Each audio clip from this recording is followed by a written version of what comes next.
So I guess first let's talk about based on the financial crises all around Europe that we've seen in recent years. The EU passed a banking law this past December. Tell us about that and how it's affecting the situation.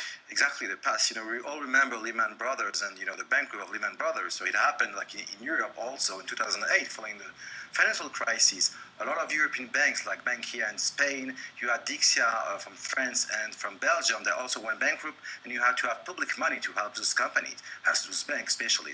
So last December they passed the first new law to support banking in the European Union, and actually yesterday they had a discussion in the Parliament, European Parliament. They want to better manage, the bankruptcy process with European banks. Well, how does this work? I mean, how does overall regulation of European banks work, where every country has their own laws and their own regulation? Right? Exactly, and this is exactly the point.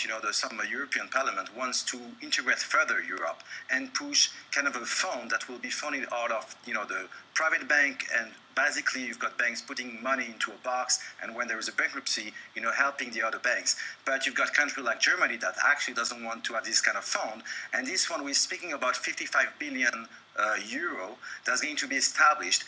Parliament wants to be established within 3 years, but country like Germany wants it to have it like in 10 years.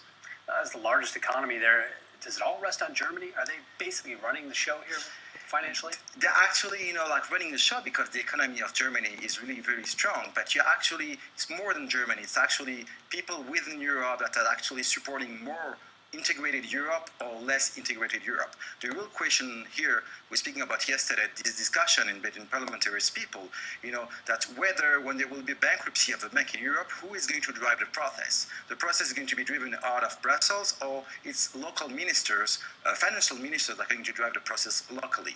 And the prospect is not going very, it's not good, and it's going very far. For now, I guess it's wait and see how it plays out. Thank you very much, Lionel Friedfeld, for being here tonight. Thank you very much, Eddie. And now we move on. The public